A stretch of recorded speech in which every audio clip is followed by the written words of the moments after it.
Are you ready for your podcast? So we actually know each other for I think maybe around 8 or 10 years. no, I've been in the game for 9 years. Okay. I think 5 years, 6 5 years. Yeah, I've been in the game for 10 years, so Yeah.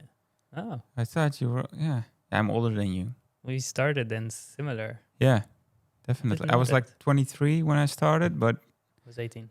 yeah, for me it took off, I think, like a year later. I graduated from communication and multimedia design at the University of Applied Sciences in Breda here. Mhm. We're in Breda now. We're in Breda now. Yeah. Like in 2013, and then afterwards I started my I had a couple of shitty jobs, and then I started my video production company, and that's Yeah. how we But met. So I was really nerdy at the beginning, and I was Yeah. researching everyone in the industry. I was like on Facebook groups were a big thing back then. Yeah. And I was researching everyone, and I think I found you as like the videographer or the content creator behind Sam Veld. Yeah, And then you told me you did also Baker Mat, Goldfish, Martin and then Garrix. Martin Garrix in the beginning, because that's how I actually started. I met a guy here from the same school as me, and he was, I think, 2 years older than me, and he graduated like 2 years before. Yeah. And everyone was talking about him. He was like touring with Martin Garrix. His name was Yeah. Mark Lonen. He Yeah. made the first music video of Martin Garrix, Animals. Yeah. When he And blew if- up. Yeah, that's when he blew up. That's when EDM blew up. Yeah. And I was like, fuck, I want to be like him, man. I want to travel. I want to film DJs. I want to have fun, party. You know, I Yeah. was 23, 24. Yeah. And then I met him on a skate course here. Mm. And we started talking, and yeah, he liked my my comical attitude and my drive, I think. And then he invited me to join him on his in his office, in his new office here in Breda. Mhm. It's the same city where Chesto's from, Hardwell's from, so a lot of DJs are from here. Very underground, eh? Yeah, it's funny that a lot of DJs are from here, a lot of big videographers from here. You know, me, Mark Lonen, Robin Pire, the guy behind the Hardwell. Yeah. So The whole dance industry. yeah, started here. it was a good like pond, how we say it in Dutch, a pond to start. You know how I doing remember this you stuff. as well? I remember you as like, okay, he is the guy who is up there. Like, I started actually photography because I want to be a DJ. I Yeah. wanted to work. Martin Garrix, he was like, because we were the same age, and I see him blow up suddenly, and I'm Yeah. like, this is insane. I want to be near him. I want to like, yeah. So, yeah, this is how I started, and then I researched everyone in the industry, and I remember finding you online, and then I remember one time I was at a festival and I saw your manager. No, I saw you with Sam Veld. Yeah. And, I mean, Sam Veld for me back then it was like, wow. Yeah. Yeah, like I want to take him on a photo and I want to put him in my portfolio because this is huge. Yeah, sure. Yeah. And then I remember seeing you, and then after like getting the nerve to actually come up to you, I came back later, and then I didn't see you, and then I went to your manager, and he was like Our tour manager, yeah. Yeah, Farouk, me too. yeah. and he was like super tough, like, what do you want? Like speaking to me as a fan, and I was like, oh, never mind. yeah. Yeah, he's always like that. That's but he's not his not game. like that, but it's yeah. No, yeah, of course. But Yeah. that's like a big memory from you. And then I followed you on Instagram, and I was like, this is so authentic, so fun. Like you do something that no one else Yeah, does. the stories you mean, yeah. The stories. You just come up with the cameras to like Sam or huge people, other Yeah. huge people, and you make it like they're like the best friends, or I don't know what, but it's super Yeah, funny. yeah. The stories I had a lot of like positive. Everyone's like, it was like, I don't know, it blew up, but I never like thought of it like to pursue it commercially or whatever, because I was there to film, Sam, and Yeah, to make the best out of it. it's your And, character. Yeah, It shows your character. and I like, I don't know, I didn't even intentionally wanted it to become that big, those stories, Okay. but the people really started liking them, and it was just me and Sam and Farouk having fun on tour, because it was always the three of us. Those two people were the two people that I was only seeing.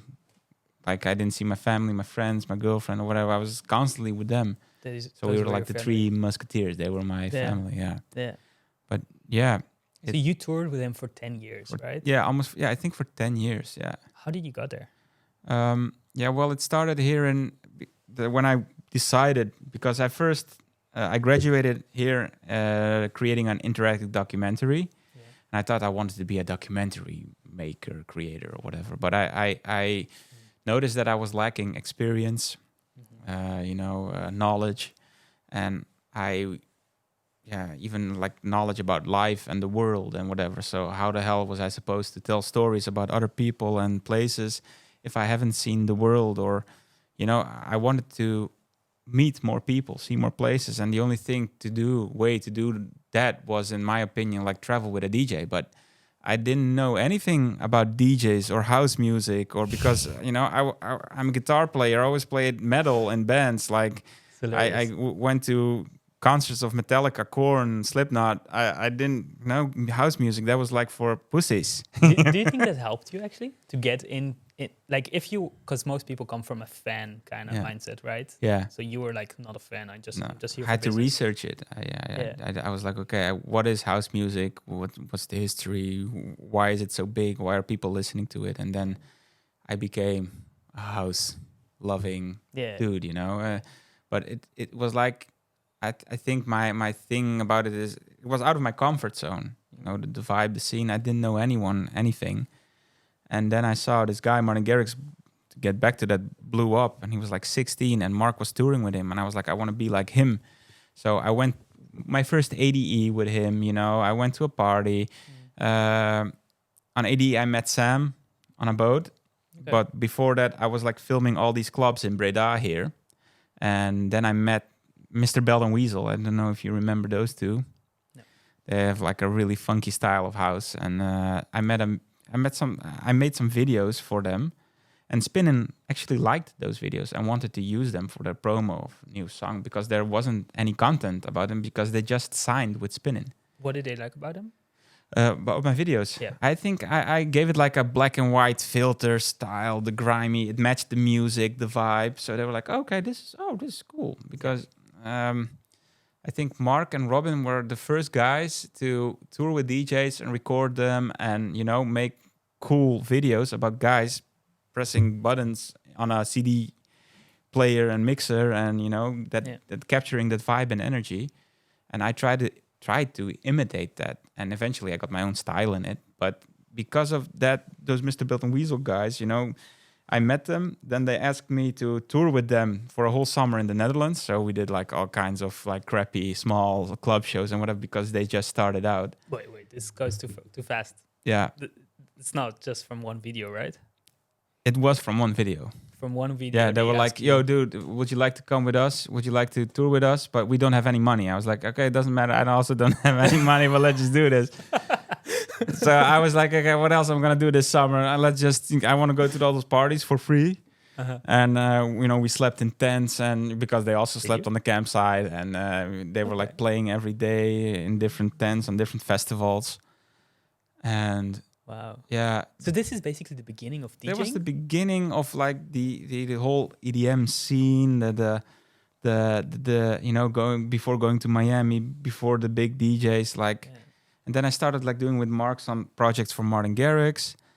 They were like small projects, so I got a little bit into it. How did you got to with Martin Garrix? Because Mark worked for Martin Garrix. He toured with him. And I was renting a desk in the same office. I was there with Mark in the office and a couple of other guys, but mainly was me and Mark.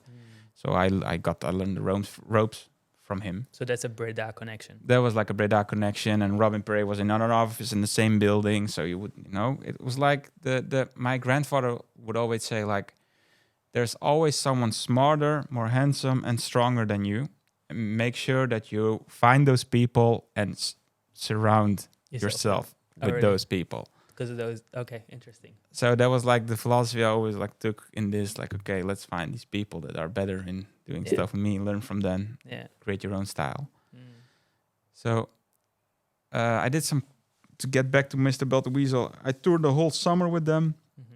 I made a couple of videos, I got invited with Spinnin again. That became a their first music video.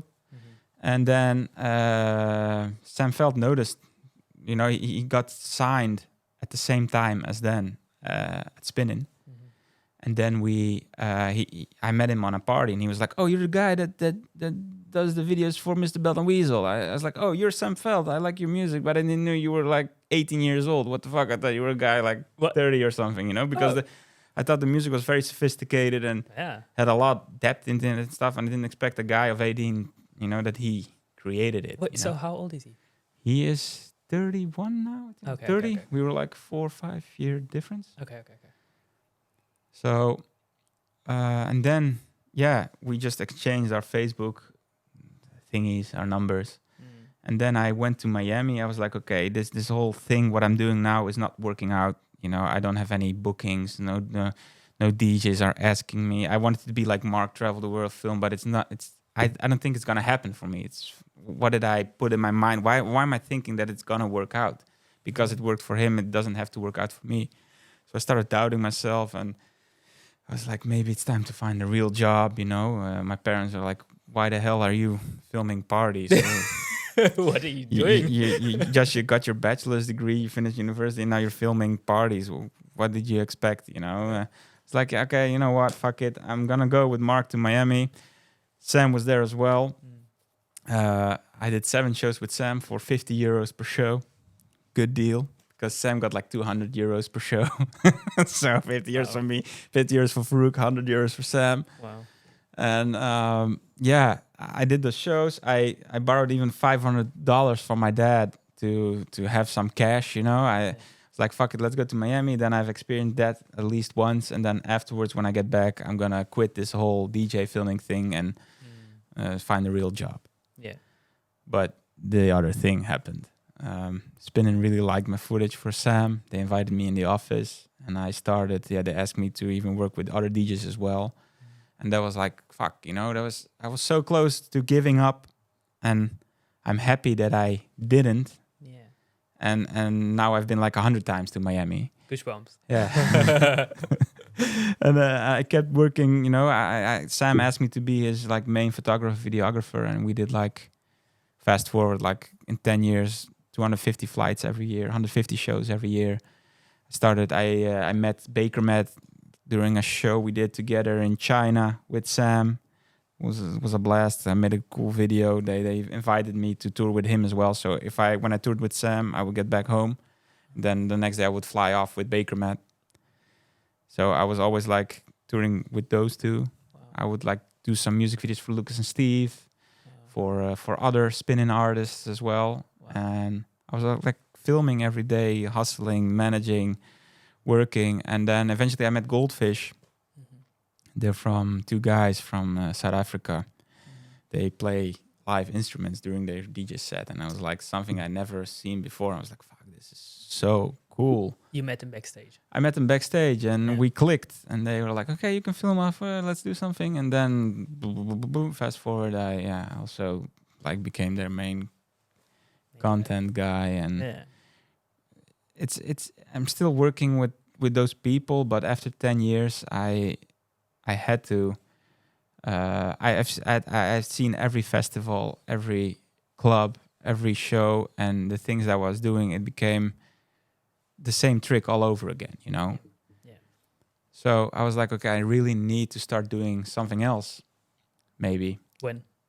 After 10 years. 10 years. Yeah. But Corona came. We all know the whole story about Corona, and it forced like the decision to quit touring. And that's when I had like, okay, I want to share my knowledge with people. I want to give back something to the community, to young people, because I got a lot of DMs like, how the hell did you manage to film, you know, DJs? How did you tour? And I was like constantly telling the same story, but I was like, what if I can tell it in a, you know, like in a classroom, or create content about it, how I did it. Yeah. And that's when I decided to work at my old university, creating digital educational content. And also change my company perspective. So instead of only like touring and traveling with DJs, I now work together with a friend of mine. We have a new agency called At 10 Agency. And he's the photographer and sales guy, and also does the edits. And I do the videography part, because I don't like editing anymore. I don't think anyone likes that. So yeah, we do a lot of corporate high-end dinner shows all around the world. So instead of like flying, I don't know, 10, 20 times a month, I do it like 2 or 3 times a month. Work at my university. I have a little bit more balance in my life. And you know, I worked with Jeremy Renner and Hawkeye from Avengers, the guy with the bow, with Akon. You did a clip. Music video for Akon. Jesus. And you know, I was like, okay, what is there more to do? I don't know. I have to, you know. There's no star for you anymore. There's no. Yeah, I was like, maybe it's time to buy a house and start a family. And that's what I did. The party, what was the song? The Party Never Ends of Billie Eilish. Yeah, you know the song of Billie Eilish, The Party Never Ends. I'm not sure. Okay. For me, it ended. So I don't. For you, so she's wrong. She's wrong. I think it's called The Party Never Ends. I'm not sure, but fact checked. yeah. Yeah, it didn't really end. I'm still filming DJs, but not every day. You know, it's not that I stopped filming for Sam. It's like we have a young guy now, Fabian. He's like full of energy, super creative, super cool.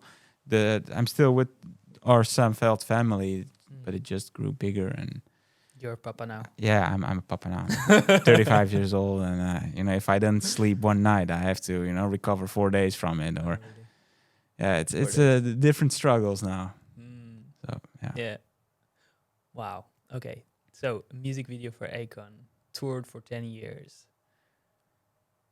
With worldwide DJs back. Well, EDM is still like really, really popular, but when it blew up, it was just like the big thing in the world. Yeah, everywhere on the radio and stuff. Yeah, it's quite an insane life. And I've just calculated it. You've done almost like 3,000 flights. Yeah, 250. I think. Oh, yeah. Ooh. Yeah. Maybe you're right. 2,500. I think around 2,000. Yeah, because the 250 were like in the last 8 years with Sam. So I thought, and before I didn't like to. I traveled with other artists. Yeah. And Sam wasn't that big, but or he was. I have no idea. Yeah, it could be around 2,000 or 3,000 flights in total in 10 years. Okay. Yeah, so you basically live the dream, because a lot of creators, they want to be this thing, right? Like a lot of humans in general. Young creators, especially. Yeah, and then you got a lot of requests from people like me, basically. How do you do it? Yeah. Right? Yeah, and so now this is why like you're starting to teach it, but I haven't seen you teach it anywhere online. No. I don't know why, but I think I wasn't secure enough about like creating content about, you know, like telling my story online. And I first wanted it to. I really liked like telling it to people in person. Yeah. Sometimes I have like a classroom of 150, 200 students, and I tell my story. I show them my work, and then you see them like. And you're not afraid of that? No. And I get a lot of energy out of it. You should record it and film. And maybe. How did you not do that? I'm surprised. I'm not sure. Maybe it just started, you know, because like I'm doing this now for 3 years. Yeah. And in that time, we built this entire big studio at the university. We were like trying to find what to do and how to communicate and create. So maybe that's a good idea, man. Maybe I'll start doing that. Yeah. I'll help you with that. Yeah, that would be good. Okay, let's go back to like, you shared your story very quickly. Yeah. But there's so much detail missing out, I think. It was a bit messy, I think, how I shared it. I was like trying to piece it together chronologically, and we'll see. We can edit that. Do everything. But there's a lot of details that sound really interesting. Like, well, flying all over the world, and like the people you meet Icon, like all those people.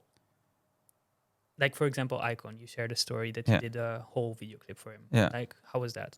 Yeah, that was like scary super scary because it was like, okay, this is my first American big artist, you know. Sam had a track with him. And I was like, oh, fuck, I don't know. I had an idea. Okay. I submitted it. They liked it because every time when you do a music video, even if you are like the main camera guy of a DJ, you have to pitch with other video production companies, even from the States, from whatever, who has the best idea and how the budget will be well spent. And I think in total, I won like 95% of them. Sometimes it was like, even sometimes I was like, I can't do this. I have to fucking tour. I can't, you know, I always try to combine it with touring, but it wasn't always possible. So you basically say that you had like unlimited amount of ideas on the spot all the time. Yeah, or not really. Yeah, sometimes it was like I would dream an idea and then I would write it down in my phone, like 2 sentences. And then if I had a music video, I would like look back in notes, like, okay, what the fuck's this? This is bullshit. This is cool. This is, I don't remember, you know, and then you flash that out. But working with Akon, yeah, it was super scary. He missed like 3 flights getting to Amsterdam, and we started at 6 a.m. How come he missed the flight? Yeah, the first 2 he overslept. That's what he said when I was like, sorry, Deni, I overslept. And the third one was like, I was in traffic. I was like, fuck. So we had to rebook, but he also wanted to bring all his friends and his wife, and I don't know. So he flew all the way from America, from LA, yeah, from LA to the Netherlands, to Amsterdam, to yeah, Amsterdam for you, yeah, for the music video that I was directing, and I had like 30 people working for me that day. I even hired a private sushi chef for him. And the sushi chef was waiting all day to make sushi for Akon, you know. That was like, he even brought his brother, I think, to make a photo of him making sushi for him. And then Akon eventually arrived and he was like, I really don't like sushi. And I had to order Domino's pizzas for him. And I even paid the sushi guy like $1,000 or something. I don't know. Yeah. And then Akon was there and he left his clothes at the hotel. And he just had like a white T-shirt and pants. I was like, dude, we're doing a music video. Are you gonna? This is yeah. I can't film you like this is the. And then he had to like. He expected you to get a stylist or something. No, we had that. We had everything, but he said he would bring his clothes. But I think he was tired or something. He left them at the hotel. Someone had to go pick them up at the hotel. Get back. Was he nice though? Yeah, he was super cool. He was nice. Yeah, but it was messy, and I think I was like, for me it was like, oh, the first big American Hollywood. So I was like, you know, on edge because I had all these people like waiting all day for Akon and running around, and I actually planned to do his shots in the morning to be done with him because Sam only had like from morning till 1, and he had to go to Singapore or something, I don't know, to a show. What a life. So Sam came, Akon wasn't there, we couldn't film them together, but somehow in the edit we made it appear they were together. Yeah. And yeah, in the end, it worked out good, but the track flopped, I think. The track didn't do anything. The song. No. So we had big collabs with even Shaggy and Florida, and the one with Florida was really good.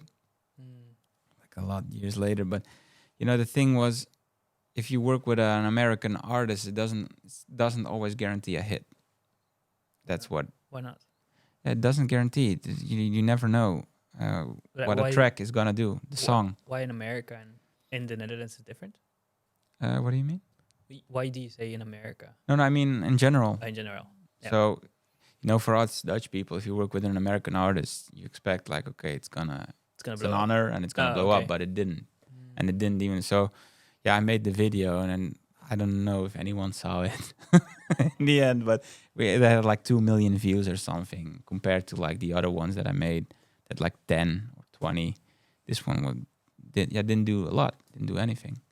So did you had to learn like you were basically not just a videographer, right? Sorry? You were basically not just a videographer. No. Like, what are the other skills that people underestimate? Because new people would think, oh, he's just making videos. Yeah. What I did was to be irreplaceable, and I started like doing show photography as well. So I started taking photos of Sam. Yeah. So I would be like then 2 people in one, because a lot of DJs had like a videographer and a photographer tour. But not a lot of people toured that much as me. I was like, every show I was there because I was able to take photos and videos. Yeah. So for Sam, that was really important, especially in the beginning. Yeah. And I think if you're like open to learn new skills and take the time for it, and even if it's like maybe scary or whatever, then other, it sounds super cliche, but a lot of more is possible. But I think also what we don't see is how friendly you were and how authentic and how comfortable you could bring people to. Thank you. Well, I saw it on the stories. I'm not saying it from like right now as well, but also from the stories. I remember you doing all those jokes and then bringing your camera super close, and people would just like find it super funny. Yeah, maybe I made the people around me, like the big artists that were around me, more human that way. That's why it maybe worked, I think. Yeah. And I think it's very important to also be social and listen to people and try really to, like, being starstruck.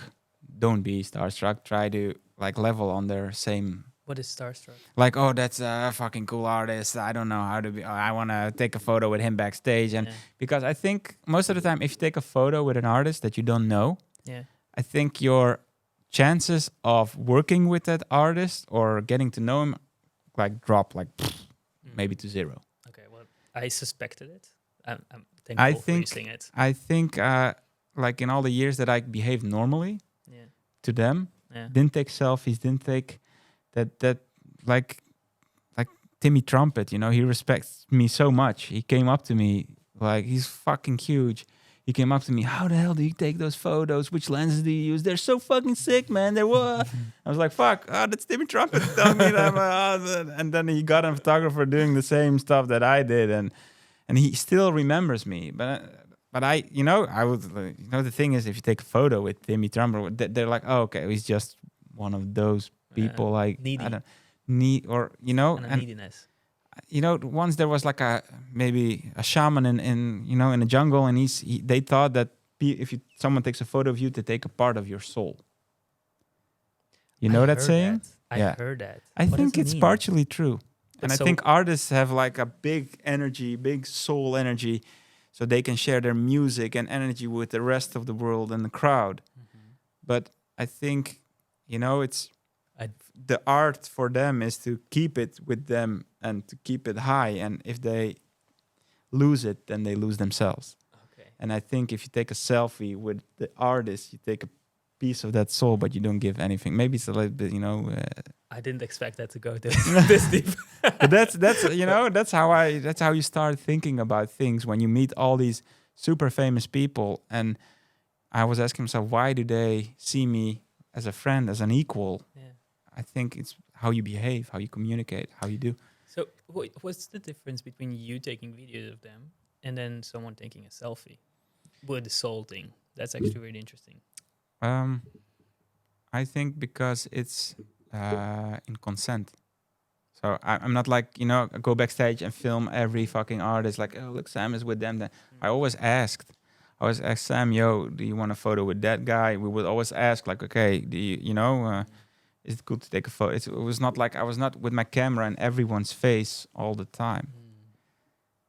And I think that's like, you have those unwritten codes, how to behave backstage, how to behave on stage, how to behave to other artists, how to talk to them, how to, like, don't make it about you. You're there for the artist. You're not there for yourself.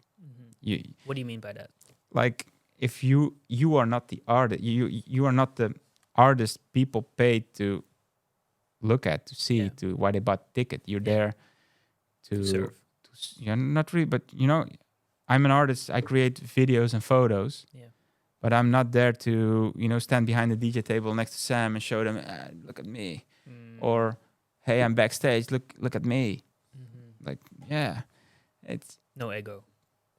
Yeah, everyone has an ego, but I think it's how you control that ego, show that ego. That's important. And I think if you more, it's really hard, but Mm-hmm. for me, it always worked. So being starstruck and being more down to earth and really trying to just, even if you're backstage, at an expensive table with big artists. If they want to talk to you, they talk to you. You can also just talk about, I don't know, simple stuff. And they really appreciated normal human talk instead of, oh yeah, how did that new track go? How much money did you make? Where are you touring tomorrow? What are you blah, blah, blah? Instead of... That's in America, mostly, right? Yeah, I don't know. Or Everywhere.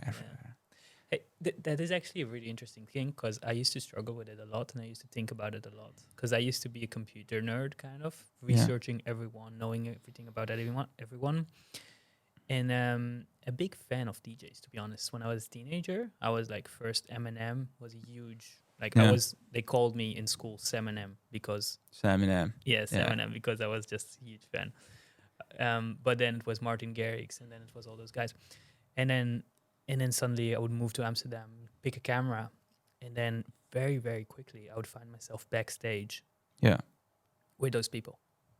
Or like not Martin Garrix directly, it took a few years, but like I would with Farouk. You saw Farouk and Sam, That's what you said earlier. Right. Yeah, so you're the manager, right? And I knew who he was before because I've been following you. I've been following everyone basically on Instagram, researching everything.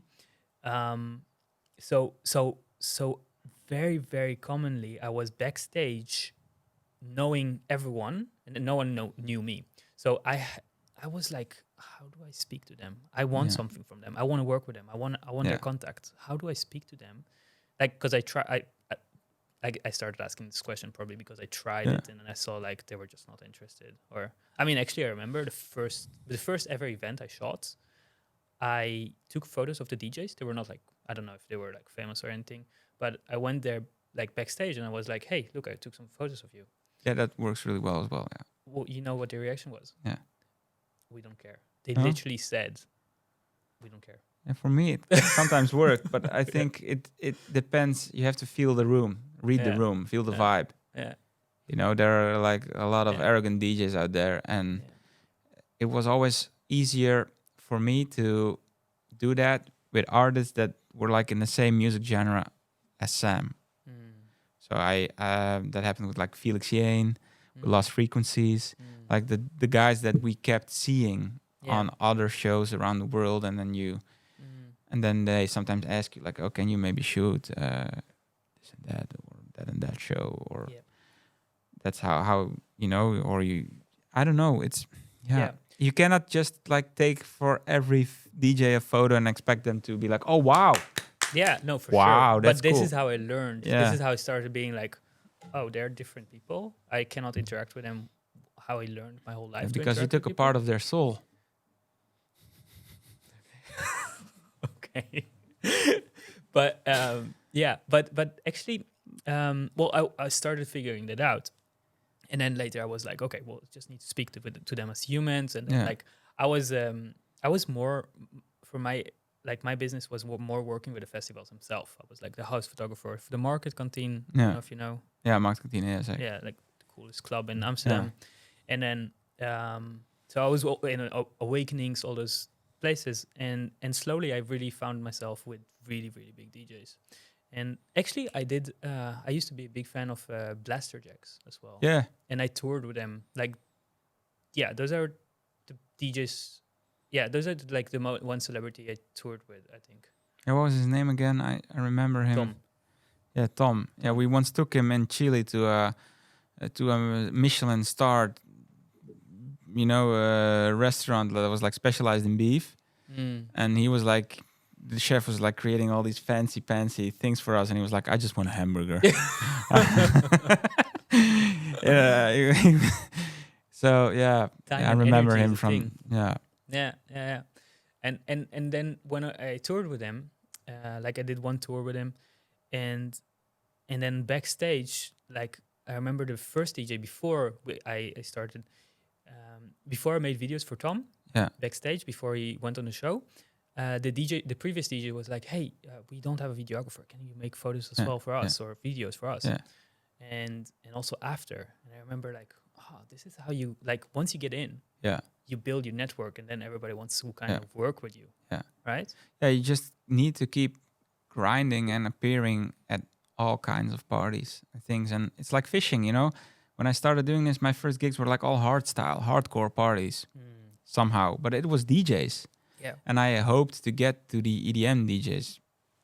Like, you know, you have to build portfolio. You have to know people, to get to know people. Sometimes people ask me, like, what advice would I give them to start actually getting to festivals or working with celebrities and DJs and stuff? And I always tell them, find an unknown DJ. Like, go to the lineup of the stage, find an unknown DJ, like the beginner DJ. They usually are just starting out. And then just reach out to them. Hey, can I make some free photos for you? And then once they say yes, because they have a much likelihood to say yes because they don't have so much popularity yet. Yeah. And they don't have money as well, so they value free photos. And then they can give you this pass that you can basically stay on the stage all day in backstage, and then you can make all your network and help other people. And there's a lot of DJs who are like, oh, can you, like, I don't have photos, I don't have a videographer with me, because for them it's like quite expensive to fly someone over and stuff. So they just ask the local photographer, and then that's how you get the network, right?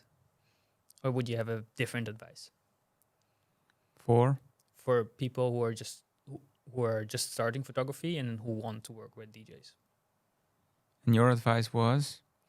My advice was to contact the first DJ in the lineup of the day. So the DJs who are not. That's a good tactic. Yeah, you can do that definitely, or you can contact the organization and ask them to do, you know, the whole night. Yeah, that's what I did in the beginning. Oh, you did it? Yeah, I would like film the parties and then try to connect with the DJs that were playing, even the beginner, the headliner, but also like because Mr. Belt and Weasel, they were like not even the headliner.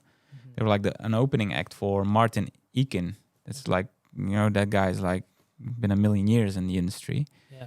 And he got booked here in Breda, and they played before him. But eventually, because I connected with them and, you know, ran an extra mile for them, like created a cool and sent it to them, you know, on Instagram, like I did this video, what do you think about it, blah, blah, blah. Yeah. That's how things roll out. So, I don't know, I was 23. You have like so much energy and will, and if you're that young, you know, just keep going for it. I remember the first time that I filmed an interview was like Mark had to film Martin Garrix about how he made Animals, the track in Amsterdam. Right. And he asked me and another guy to help him, you know, like operating the cameras. Okay. And that was the first time I met Martin Garrix. He was like 15, 16 years old. And that was like such a strange experience. Like he was talking like he was an adult, you know, like he's an old soul. He knew so much. And I felt like young or small compared to him. And he told me, if you don't believe in yourself, why the hell would I believe in you? And I was like, dude, what the fuck? You're like 16 years old. But yeah, that always stayed with me. Like a kid, 16-year-old kid telling me to believe in myself. And last time I saw him was like, I think last year at a Chainsmokers show. I was touring with Gil Glaze from Switzerland. He's doing really good. It's a couple of cool tracks as well. And he did the whole tour with the Chainsmokers through whole Europe. And I did like 3 or 4 shows with Gil. He was playing before Chainsmokers every show. So I saw like, and I met the Chainsmokers guys, and they're cool, and they have their own video team and whatever. But I didn't take one selfie. Yeah, no. Yeah, that's the key. Martin was there as well, and he remembered me. And, he was like, oh, and then all the other guys were like, oh, the hell, Deni. And then somehow I, you know, sticked. Yeah. I wasn't just another videographer, photographer. It's like, how do you behave in front of those superstars, artists? Do you treat them like humans, or do you treat them like stars? I was like trying to talk about, you know, like Drew came up to me. We were talking about, I don't know, I don't remember. A can of Coke and the coffee that wasn't hot enough. I don't know. So, you know, and was, but it's like also the energy you send out into the place. It's very important. Yeah, well, for sure. So don't be starstruck. Don't be just like be I love Chainsmokers, man. I'm a fucking huge fan, and they're like, fuck. I had the opportunity to see them 5 times live, like on Coachella, on Ultra, but every time it was like too packed, or I was too drunk, or we had to fly to a different show, so I didn't have the chance to see them. But now, we toured with him. I toured with Gil and the Chainsmokers for 3 shows, and that was fucking cool. It's a little bit hard to not be a starstruck or this fan Yeah. when you see them online so much, right? And you consume so much content because you know them so good, Yeah. while they know nothing about you. Yeah, the thing is, a lot of fans and people, because they, consume so much music, videos, content of the people they like, Yeah. they maybe sometimes even believe that those people know them exactly what you're saying unconsciously, yeah. as you know. Yeah. So, and they're just also like, they're also just like people. It kind of relates to the world we are living in right now with like, for me, for example, I meet a lot of people now from online Yeah. that are following me. And sometimes I see people who are like saying like, hey, I would love to help you or stuff like that. Well, they assume that I know everything about them, but I actually don't know anything about them yet.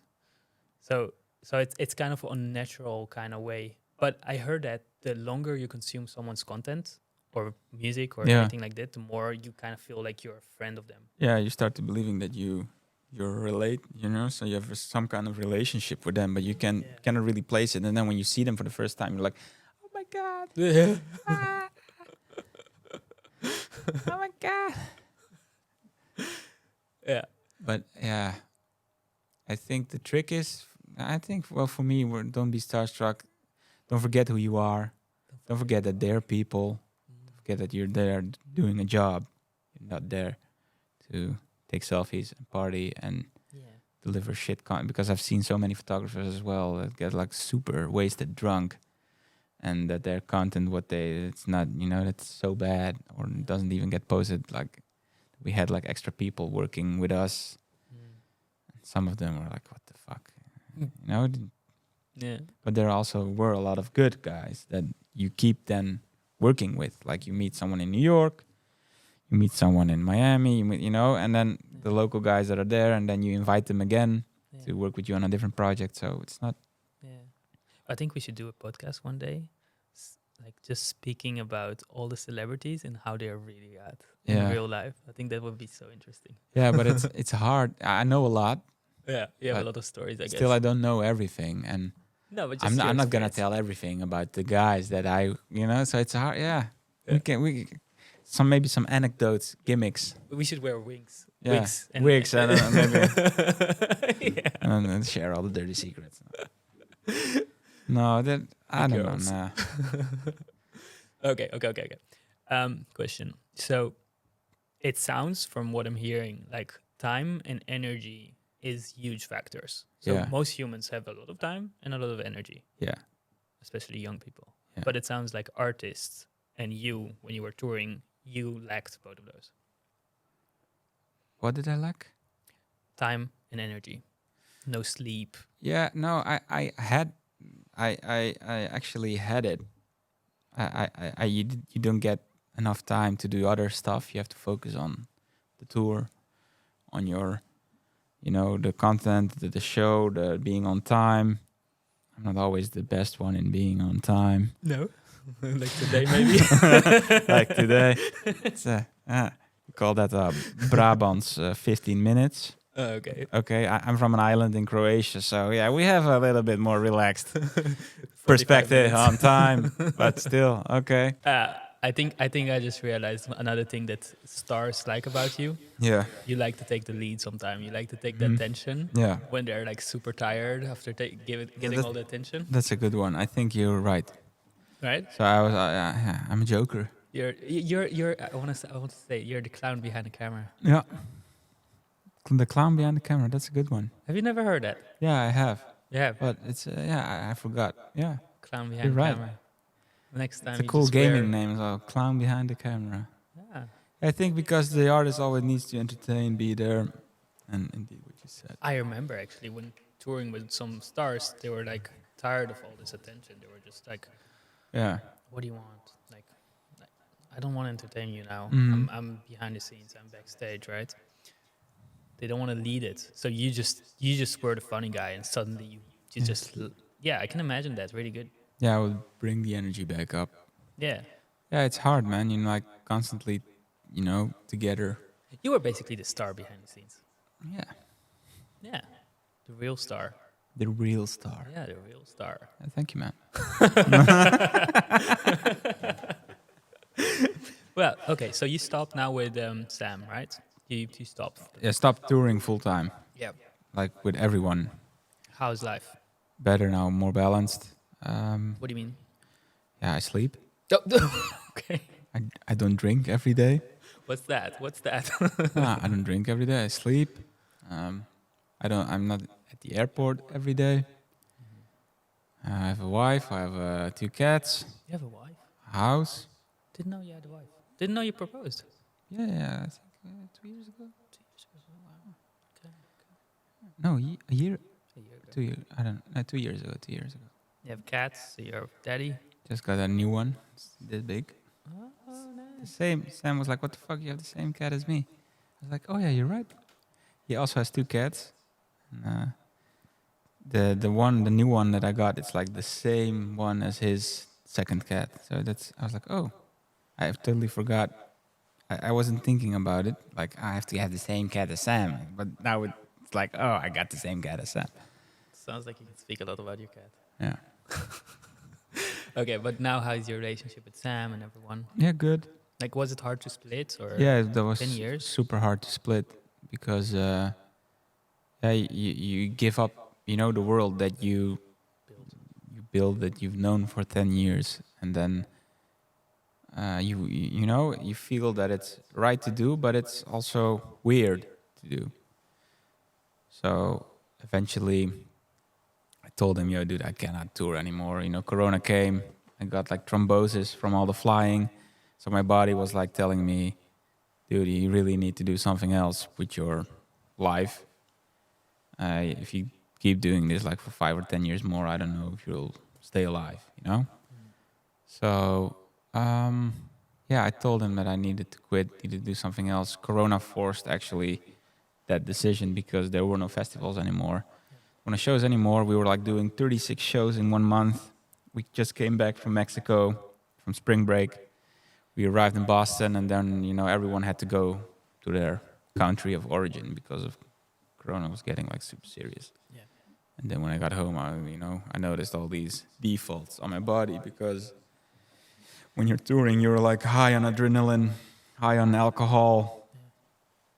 And yeah, then a new phase in life started. It was like a very weird, dark phase. I didn't know what my company, what would happen, what I was doing, We worried. what, Yeah. you know?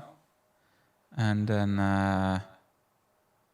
but I think eventually Sam told me, like, okay, that was, I think, the best decision for you that you could take or do. Like now working at the university, doing projects differently, having more balance. We have like, the young guy, Fabian now, like doing what I did, Yeah. like full of energy. He's 23, on with 12 years. And, he is like, Is he a joker as well? yeah, he's cool, man. Yeah? Yeah, I like him, yeah. Does Sam like him? Yeah, That's the definitely. He's a question. cool guy, yeah. Yeah. Okay. I did like a concert for Sam during ADE. And then Fabian worked with me, Tim, the guy that I have at an agency with, Farouk. And we had Philip from Norway. I had a whole team with me, like filming the entire concert of Sam. And that was really cool to do. But it was something I wouldn't have been able to do if I was still touring. Like I had to fix and think about so many things to be able to, capture that concert like I wanted it. It was not just like putting cameras everywhere and pressing record. I wanted to make it like a very long, cool after movie. Like when you're watching it, that you're like, oh, this is cool. Oh, that the energy stays in there. And it was like, I think I know how to do it, the way we have to film it and everything. But I'm not sure it will work out. It was like, I told Sam, like, okay, I'm gonna try something. I really thought about it. I took like, it costed me so much energy, but I think I can do it. He was like, yeah, just go for it. And I did it, and it's like fucking cool. It's so valuable. You can like, for every song, you can cut a piece out and you have like extra content, or you can just watch the whole concert without your attention failing. And that same night, I did Samveld, and afterwards Goldfish was also playing. No, first Goldfish was playing, and then Samveld was playing. So I recorded 2 concerts with my 4 or 5 man team, and that was a huge project. You know, I was filming for 18 hours in one row, and if you're touring, you know, you cannot fucking do projects like this. So I'm still filming DJs, but it's different. It's bigger now. In March, I'm gonna film Goldfish in the Gashouder in Amsterdam, but I'm also gonna film them in VR. You know, I'm gonna film the concert in VR. That's stuff. Level up. That's level up. I've never done it before. I have to research it. I have to try it out. I have to check it. How is it in low light? Is it gonna work? Where do I put cameras? Because it's 2 guys behind their instruments. Yeah. They walk up like, you know, they walk up to the front, then they go back, then they want, you know.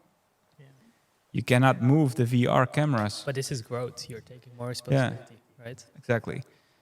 So don't be afraid to get out of your comfort zone. 10 years touring was my comfort zone. And I'm happy that I decided to take that step to do something else. Yeah. Wow. So you basically have like a manager who's like booking all the flights and everything is done. Agency. You have like agency. This is like a whole team of people. It's not one guy. It's like all these people doing it. Farouk is our tour manager. He's making sure that everything is like correct. The hotels, the flights, the cars, the driver. You know, we were like, I think a 10, 15 man team. Actually, and me, Sam, me, and Farouk were the guys in the front. On the move. Yeah, so you basically, this is from my experience. I went to Croatia actually. Yeah. And to shoot for the Yacht Week. Have you heard of it? Yeah, I know. I'm from Croatia, so I know Yacht Week. Yeah. So yeah, I've done a few shows or a few festivals with them, and one of the best things I've experienced there is I wake up, and then I get a text. Your taxi's here, and then you're going to this place, and then your boat taxi's there, and then like so someone is like virtually organizing your whole life by every minute. You have 2 hours to sleep. Now you need to do this. Now you have like 50 euros to spend on food, and then it's so insane. Everything is taken care of, and this is like the craziest feeling in the world. It's like having a personal assistant. Yeah, you feel like you're someone very important. And that your work matters and that people are taking you seriously. That's I think very rewarding. Yeah, that business. It's crazy. People are really like, like you have putting effort into getting you from A to B and making sure you can do what you do. That's a good way to say it. Yeah.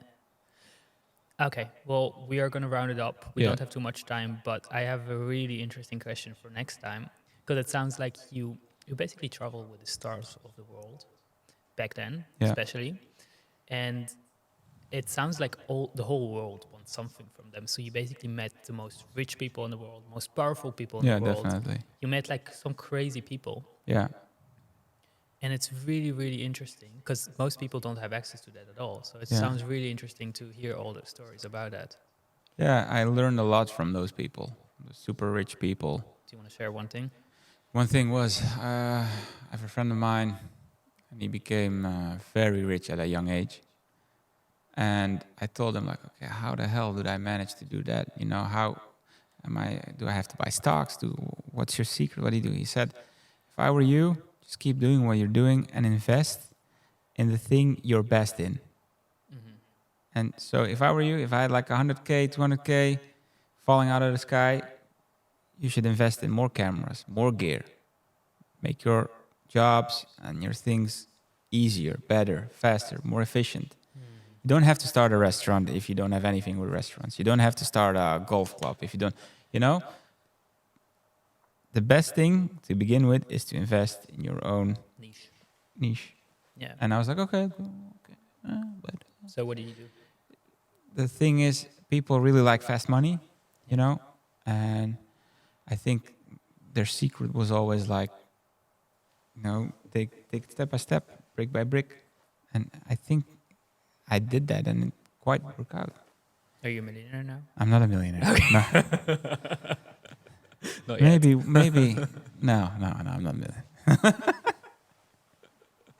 No, unfortunately not, but that was never the purpose, I think. And if you want to be a millionaire, I don't think you should be filming parties. Is that so? Yeah, it really I so? think, I think that you can be a millionaire from everything almost. Every I don't niche. know, man. It's like it's not physically possible to do 10 shows at the same time in the world. Like there's a DJ, Claptone, you know Claptone? With the mask? Yeah, he is actually doing that. It's like there are 5 Claptones and no one knows who's the real one. And they do like 5 shows at the same time all around the world. Oh my god, that's crazy. But that's something I Wait. cannot do. I cannot like put on a mask and send 5 Denis to, one to New York, one to South Africa. True, but you are still filming parties, and now you're doing it with VR. I'm sure you can get a million. Maybe, yeah, no, but I mean like, touring with a DJ Mm-hmm. and becoming a millionaire with just touring with a DJ. It's a good question. I'll challenge you. Yeah, I tried it for 10 years and it was really hard, man. You have to fly so much. You have to film. And it's like, I think like creating new formats, new things with video or photo, what you're doing, sharing your knowledge, that's maybe a good road to becoming a millionaire. A good way. So maybe I should be doing that as well. You're doing it right now. Yeah. This is why we're here. I'm helping you to do that. Thanks, man. No problem. Let's be a millionaire soon. Millionaires. Working on that. All right. So next podcast is gonna be us with wigs, right? Yeah. With women wigs, and we're gonna Gossip about DJs.